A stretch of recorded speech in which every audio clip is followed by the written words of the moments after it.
ನಮಸ್ಕಾರ ವೀಕ್ಷಕರೇ, Karnataka power TV ನ್ಯೂಸ್ಗೆ ತಮ್ಮೆಲ್ಲರಿಗೂ ಸ್ವಾಗತ. ವಾರ್ತೆಗಳ ವಿವರ.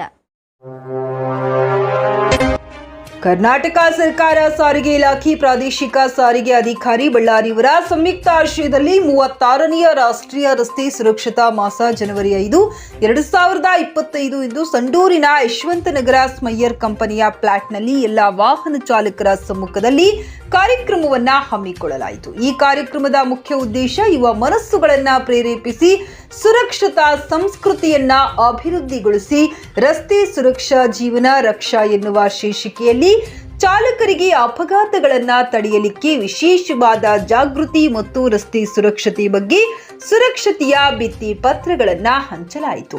ಅಪಘಾತಕ್ಕೆ ಅತಿಯಾದ ವೇಗ, ಕುಡಿದ ಅಮಲಿನಲ್ಲಿ ಗಾಡಿ ಚಾಲನೆ ಮಾಡುವುದು, ಅವೈಜ್ಞಾನಿಕವಾಗಿ ಅಳವಡಿಸಿರುವ ಬ್ರೇಕ್ಗಳು, ಇಲ್ಲಿ ಅತಿ ಹೆಚ್ಚು ಗಣಿಗಾರಿಕೆಗಳಿರುವುದರಿಂದ ಲಾರಿಗಳು ಹಾಗೂ ಚಾಲಕರ ಸಂಖ್ಯೆ ಹೆಚ್ಚಿದೆ. ಅವಶ್ಯಕವಾಗಿ ಎಲ್ಲರೂ ರಸ್ತೆಯ ನಿಯಮಗಳನ್ನು ಪಾಲನೆ ಮಾಡಬೇಕು ಎಂದು ಸಂಡೂರು ಪಿಎಸ್ಐ ವೀರೇಶ್ ಅವರು ಹೇಳಿದರು. ಈ ಸಂದರ್ಭದಲ್ಲಿ RTO B S Srinivas Giri, senior inspector Rafiq Ahmed Yusuf, ಸ್ಮೈಯರ್ ಕಂಪನಿಯ HM Sandeep, manager Sawant, PSI Veeresh, Yashwant Nagar lorry ಮಾಲೀಕರ ಸಂಘ ಅಧ್ಯಕ್ಷ ಹನುಮಂತಪ್ಪ, ಉಪಾಧ್ಯಕ್ಷ ವಿರೂಪಾಕ್ಷಿ, ಬಸವರಾಜ್, ಚಾಲಕರ ಕ್ಷೇಮಾಭಿವೃದ್ಧಿ ಸಂಘದ ಅಧ್ಯಕ್ಷರಾದ ಕೊಟ್ರೇಶ್, ಹಾಲೀಸ್, ರಾಜಭಕ್ಷಿ, ಇನ್ನು ಹಲವಾರು ಲಾರಿ ಚಾಲಕರು ಉಪಸ್ಥಿತರಿದ್ದರು.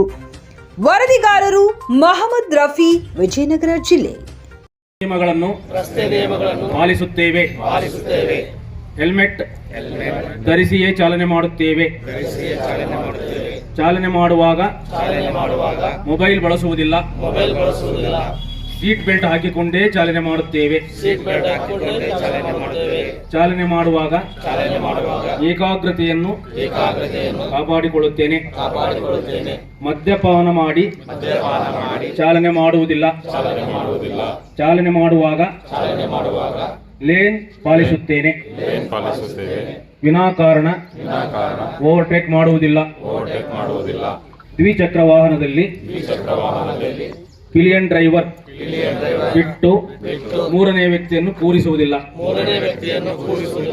ಚಾಲನೆ ಮಾಡುವಾಗ ಸಿಗ್ನಲ್ಗಳನ್ನು ಗಮನಿಸುತ್ತೇನೆ.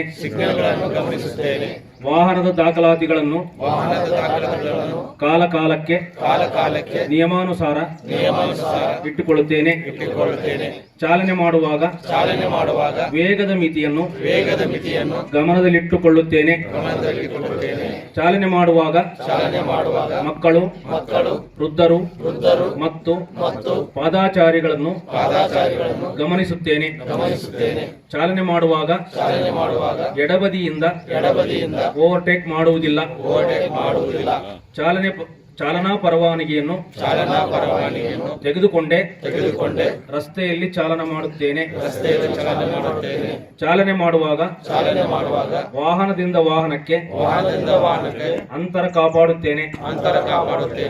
ದ್ವಿಚಕ್ರ ವಾಹನಗಳಲ್ಲಿ ಮಕ್ಕಳನ್ನು ಕರೆದುಕೊಂಡು ಹೋಗುವಾಗ ಹಾರ್ನೆಸ್ ಬೆಲ್ಟ್ ಅನ್ನು ಉಪಯೋಗಿಸುತ್ತೇನೆ. ವಾಹನ ಚಾಲನೆ ಮಾಡುವಾಗ ಆತ್ಮವಿಶ್ವಾಸದಿಂದ ಜಾಗರೂಕತೆಯಿಂದ ಚಾಲನೆ ಮಾಡುತ್ತೇನೆ ಎಂದು ಪ್ರತಿಜ್ಞೆ ಮಾಡುತ್ತೇನೆ. ಸ್ಮೈಯರ್ ಕಂಪನಿಯ ಎಲ್ಲ ಪದಾಧಿಕಾರಿಗಳಿಗೂ ನಮಸ್ಕಾರ. ಮತ್ತು ಯೂನಿಯನ್, ನಮ್ಮ ಯಶವಂತನಗರ ಘಟಕ ಯೂನಿಯನ್ದ ಅಧ್ಯಕ್ಷರು, ಉಪಾಧ್ಯಕ್ಷರು, ಖಜಾಂಚಿಗಳು, ಕಾರ್ಯದರ್ಶಿಗಳು, ಯಾರಿದ್ದಾರೆ ಎಲ್ಲರಿಗೂ ನಮಸ್ಕಾರಗಳು. ಅದೇ ರೀತಿ ಏನಿಲ್ಲಿ ಈ ಒಂದು ಪ್ರೋಗ್ರಾಮ್ಗೆ ಸೇರಿರುವ ಎಲ್ಲ ಡ್ರೈವರ್ಸ್ ಮತ್ತು ಎಲ್ಲ ಹೆಲ್ಪರ್ಸ್, ಕ್ಲೀನರ್ಸ್ ಎಲ್ರಿಗೂ ನಮಸ್ಕಾರಗಳು. ಒಂದು ವರ್ಡ್ ಹೇಳ್ತೀನಿ, ಸ್ವಲ್ಪ ಇಂಗ್ಲೀಷ್ನಾಗ ಐತಿ, ಅರ್ಥ ಮಾಡ್ಕೊಳ್ರಿ. ಇಂಗ್ಲೀಷ್ನ ಅರ್ಥ ಮಾಡ್ಕೊಂಡಿದ್ದಾರೆ, ನಾವೇ ಕಲಿತೀವಿ ಸರ್ ಅಂತ ಕೇಳ್ಬೇಡ್ರಿ, ಹೇಳ್ತೀನಿ. ನಮ್ಮ ministry of road transport and highways minister Amit Shah sir ಇರಲ್ಲ, ಅವ್ರದ್ದು ಚೇಂಬರ್ ಹಿಂದ್ಗಡೆ ಒಂದು ವಾಕ್ಯ ಬರೆದಿದ್ದಾರೆ. ಅದೇನಂತಂದರೆ, American roads are very good. It is not because of America is rich, but America is rich, it is because of American roads are very good. ಹಂಗಂದ್ರೆ ಅರ್ಥ ಏನಂತಂದರೆ, ಅಮೇರಿಕಾ ಬಹಳ ಶ್ರೀಮಂತ ಐತಿ, ಅದಕ್ಕೋಸ್ಕರ ಅದರ ರೋಡ್ ಚೆನ್ನಾಗಿ ಇದ್ದಾವೆ ಅಂತಲ್ಲ. ಅಮೇರಿಕದ ರೋಡ್ಗಳು ಚೆನ್ನಾಗಿರೋದ್ರಿಂದನೇ ಅಮೇರಿಕ ಅಷ್ಟು ಶ್ರೀಮಂತ ಐತಿ. ಅಂದರೆ ಅಮೇರಿಕನ್ ರೋಡ್ಸ್ ಫಸ್ಟ್ ಪ್ರಿಫರೆನ್ಸ್ ರೋಡ್ಸ್ಗೆ ಕೊಟ್ಟಿದ್ದಾರೆ. ರೋಡ್ ಚೆನ್ನಾಗಿರೋದ್ರಿಂದನೇ ದೇಶ ಅಭಿವೃದ್ಧಿ ಹೊಂದಿದೆ. ಅಂದರೆ ಒಂದು ದೇಶ ಅಭಿವೃದ್ಧಿ ಹೋಗ್ಬೇಕಂತಂದರೆ ಟ್ರಾನ್ಸ್ಪೋರ್ಟೇಷನ್ ಭಾಳ ಇಂಪಾರ್ಟೆಂಟು. ಸಾರಿಗೆ ವ್ಯವಸ್ಥೆ ಎಷ್ಟು ಪ್ರಬಲವಾಗಿರ್ತದೆ, ಎಷ್ಟು ಸ್ಟ್ರಾಂಗ್ ಇರ್ತದೆ, ಅಷ್ಟು ದೇಶದ ಅಭಿವೃದ್ಧಿ ಆಗ್ತದೆ. ಈ ಟ್ರಾನ್ಸ್ಪೋರ್ಟೇಷನ್ ಒಂದು ಕಡೆಯಿಂದ ಇನ್ನೊಂದು ಕಡೆಗೆ ನಾವು ಸಾರಿಗೆ ವ್ಯವಸ್ಥೆ ಇದೆಯಲ್ಲ, ಇದನ್ನು ರೋಡ್ ಅಷ್ಟೇ ಚೆನ್ನಾಗಿದ್ರೆ ಸಾಕಾ? What about drivers?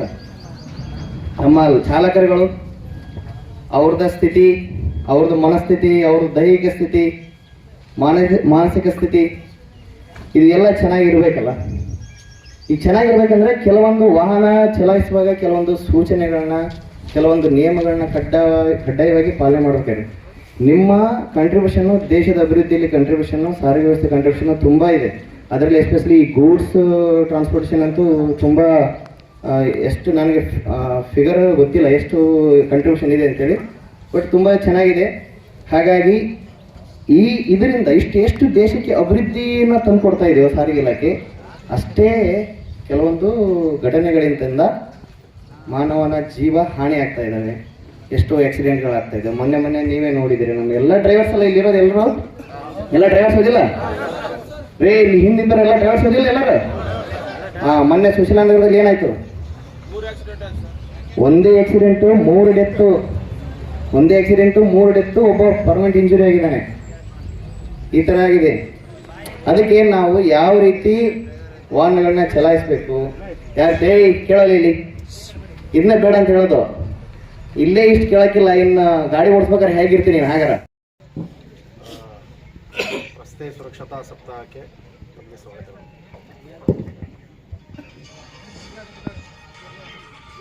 ಸಪ್ತಾಹ ಮಾಡೋ ಉದ್ದೇಶ, ಇದು ಮಾಸಾಚರಣೆ ಮಾಡೋ ಉದ್ದೇಶ, ನಿಮ್ಮಲ್ಲಿ ರೋಡ್ ಸೇಫ್ಟಿ ಬಗ್ಗೆ ಒಂದು ಅರಿವು ಮೂಡಿಸ್ಬೇಕು ಅಂತ. ಅಟ್ಲೀಸ್ಟ್ ವರ್ಷದಲ್ಲಿ 1 ತಿಂಗಳು ಬೇರೆ ಬೇರೆ ಜಾಗದಲ್ಲಿ ಹೋಗಿ ಡ್ರೈವರ್ಗಳಿಗೆ, ಸ್ಟೂಡೆಂಟ್ಸ್ಗೆ ರೋಡ್ ಸೇಫ್ಟಿ ಬಗ್ಗೆ ಒಂದು ಅರಿವು ಮೂಡಿಸ್ಬೇಕು. ರಸ್ತೆಯಲ್ಲಿ ಅಪಘಾತಗಳು ಕಮ್ಮಿ ಆಗಬೇಕು. ಯಾಕಂದರೆ ಸಿಕ್ಕಾಪಟ್ಟೆ ಅಪಘಾತಗಳಾಗ್ತಾ ಇದೆ, ಭಾಳ ಜನ ಸಾಯ್ತಾ ಇದ್ದಾರೆ. ಈಗಿರೋ ನಮ್ಮ ಡೇಟಾ ಪ್ರಕಾರ 2022ರಲ್ಲಿ ಸುಮಾರು 4,61,300 ಚಿಲ್ಲರೆ ಆಕ್ಸಿಡೆಂಟ್ಸ್ ಆಗಿದೆ. ಅದರಲ್ಲಿ ಆಲ್ಮೋಸ್ಟ್ 1.5 ಲಕ್ಷ ಜನ ಡೆತ್ ಆಗಿದೆ. ಅದೇ 23ರಲ್ಲಿ 1,72,000 ಜನ ಡೆತ್ ಆಗಿದೆ. ಆ್ಯಕ್ಚುಲಿ ರೋಡ್ ಚೆನ್ನಾಗಾಗಿದೆ, ಎಲ್ಲ ರೋಡು ಚೆನ್ನಾಗಿದೆ, ಒಳ್ಳೆ ವೆಹಿಕಲ್ಸ್ ಬರ್ತಾ ಇದೆ, ಆಕ್ಸಿಡೆಂಟ್ ರೇಟ್ ಕಮ್ಮಿ ಆಗ್ತಾ ಹೋಗಬೇಕು. ಆದರೆ ಉಲ್ಟಾ ಅದು ಜಾಸ್ತಿ ಆಗ್ತಾ ಹೋಗ್ತಾ ಇದೆ. ಈಗ ನಿಮ್ಮ ಬಳ್ಳಾರಿ ಜಿಲ್ಲೆನೇ ತಗೊಂಡ್ರೆ ನೋಡಿ, 2022ರಲ್ಲಿ ಟೋಟಲ್ ಕೇಸ್ ಆಗಿದೆ 528 ಕೇಸ್ ಆಗಿದೆ. ಅದರಲ್ಲಿ ಫ್ಯಾಟಲ್ ಕೇಸ್ 213, ಅದರಲ್ಲಿ 226 ಜನ ಸತ್ತಿದ್ದಾರೆ. ಇದು 22ರ ಡೇಟಾ. ಅದೇ 23ರಲ್ಲಿ 183 ಫ್ಯಾಟಲ್ ಕೇಸ್ ಆಗಿದೆ, ಅದರಲ್ಲಿ 183 ಜನ ಡೆತ್ ಆಗಿದ್ದಾರೆ. 22ರಿಂದ 23ಕ್ಕೆ ಬಂದಾಗ ಡೆತ್ ರೇಟ್ ಸ್ವಲ್ಪ ಕಮ್ಮಿ ಆಯಿತು. ಅದೇ 24ರಲ್ಲಿ 556 ಕೇಸಸ್ ಆಗಿದೆ, ಅದರಲ್ಲಿ 226 ಜನ ಸತ್ತಿದ್ದಾರೆ. 22ಕ್ಕೂ 23ಕ್ಕೆ ಮತ್ತೆ ಡೆತ್ ಕೇಸು ಜಾಸ್ತಿ ಆಗಿದೆ. ಇದು ನಮ್ಮ ಬಳ್ಳಾರಿ ಜಿಲ್ಲೆದು. ಇದು ಕಮ್ಮಿ ಮಾಡಬೇಕು ಅಂತ ಸರ್ಕಾರ ಪ್ರಯತ್ನ ಬೀಳ್ತಾ ಇದೆ, ಆದರೆ ಅದು ಜಾಸ್ತಿ ಆಗ್ತಾ ಇದೆ ಡೇ ಬೈ ಡೇ. ಕಾರಣ ಏನು? ಒಂದು ಚಾಲಕ, ಒಂದು ವಾಹನ, ಒಂದು ರಸ್ತೆ. ಚಾಲಕ ಯಾವಾಗ ರಸ್ತೆಯಲ್ಲಿ ಹೋಗಬೇಕಾದ್ರೆ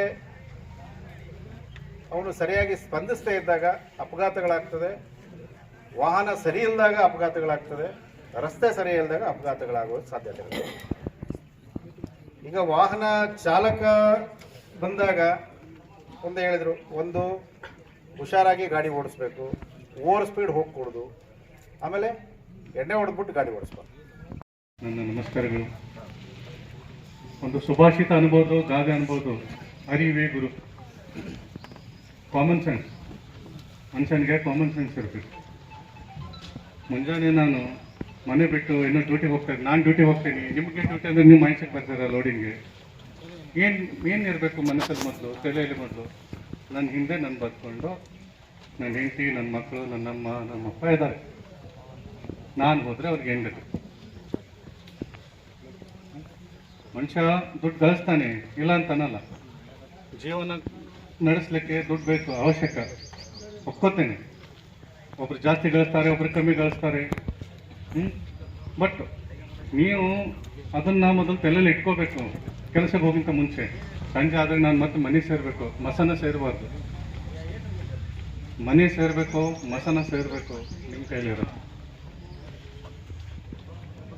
ಏನಿಲ್ಲ. ಸರ್ಕಾರ ಕೆಲವೊಂದು ನಿಯಮಗಳನ್ನು ಮಾಡಿದೆ. ಆ ನಿಯಮಗಳನ್ನು ನಾವು ಆಯಿತು ನೀವಾಯಿತು ಪಾಲಿಸಿದ್ರೆ ಸಾಕು, ಯಾವುದೋ ಅಪಘಾತ ಅವಘಡ ಸಂಭವಿಸೋದಿಲ್ಲ. ಸರ್ ಹೇಳಿದ ಹಾಗೆ ಅತಿ ಆಸೆ ಗತಿಗೆಡಿಸಿತ್ತು. ಈ ವಾಕ್ಯ ಇವತ್ತಲ್ಲ, ಎಲ್ಲಿವರೆಗೆ ಸೂರ್ಯಚಂದ್ರ ಇರ್ತಾರಲ್ಲ ಅದರಿಗೆ ಇದ್ದೇ ಇರುತ್ತೆ. ಅತಿ ಆಸೆ ಗತಿಗೇಡು. ಓಕೆ, ಅಪಘಾತ ಯಾಕಾಗತ್ತೆ ಇನ್ನೊಂದು ಸೂಕ್ಷ್ಮವಾಗಿ ಯಾರು ಅಬ್ಸರ್ವ್ ಮಾಡೋಲ್ಲ, ಬಿಟ್ಟಲು ಗೊತ್ತಿಲ್ಲ. ಸುಮಾರು ಮೈನ್ಸ್ ಇದೆ. ಮೊದಲು ಯಾರು ಕೆಲಸಕ್ಕೆ ಹೋದರೆ ಬುತ್ತಿ ತೊಗೊಂಡೋಗೋ ಒಂದು ಕಲ್ಚರ್ ಇತ್ತು. ಬುತ್ತಿ ತೊಗೊಂಡೋಗ್ತಿದ್ರು ಡಬ್ಬೆಯಲ್ಲಿ, ಅರಿವೆಯಲ್ಲಿ ಕಟ್ಕೊಂಡು. ಇವಾಗ ಏನು ಮಾಡ್ತಾರೆ, ಪ್ಲಾಸ್ಟಿಕ್ದಲ್ಲೇ ಹಾಕ್ಕೊಂಡು ಇಡೋದು ಎಲ್ಲ ಒಯ್ತಾರ, ಮೈನ್ಸ್ಗೆ ಒಯ್ತಾರ, ಇದು ಒಯ್ತಾರ.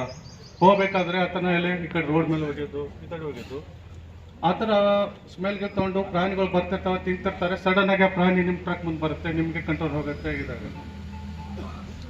ಎಲ್ಲ ಮೈನ್ಸ್ ರೋಡ್ ನೋಡಿ ಸರ್, ಸ್ವಚ್ಛತೆ ಎಲ್ಲ ಮೇಂಟೆನೆನ್ಸ್ ಇಲ್ಲ. ನಾವು ಕೂಡ ಮಾಡ್ತಾ ಇದ್ದೇವೆ.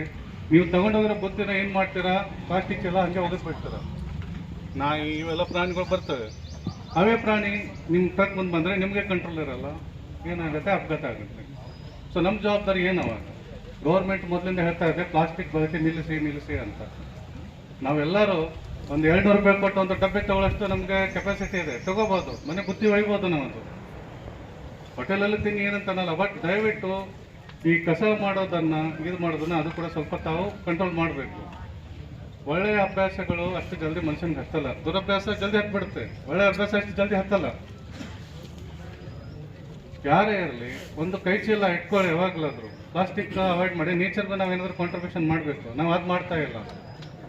ಪ್ಲಾಸ್ಟಿಕ್ ಇಷ್ಟಾಗಿದೆ, ಪ್ಲಾಸ್ಟಿಕ್ ಬಾಟಲ್ ಆಯಿತು, ಇದಾಯಿತು ಎಲ್ಲ ಇದು ಮಾಡ್ತಾರೆ. ಪ್ಲಾಸ್ಟಿಕ್ ಹಾನಿಕಾರಕ. ಅದು ಒಂದು ಬಾಟಲ್ ತೊಗೋಬೋದಾ, ಕಾಪರ್ ಬಾಟಲ್, ಸ್ಟೀಲ್ ಬಾಟಲ್ ತೊಗೋಬೋದು. ಅಷ್ಟು ದೇವ್ರು ಕೊಟ್ಟಿದ್ದಾನೆ ನಿಮಗೆ. ಒಂದು ಡಬ್ಬಿ ತಗೊಳ್ಳೋ, ಸ್ಟೀಲ್ ತಗೊಳ್ಳೋಷ್ಟು ತೊಗೊಂಡಿದ್ದಾರೆ. ಅವಸರ ಮಾಡಬಾರ್ದು, ಯಾವುದಕ್ಕೂ ಅವಸರ ಮಾಡಬಾರ್ದು.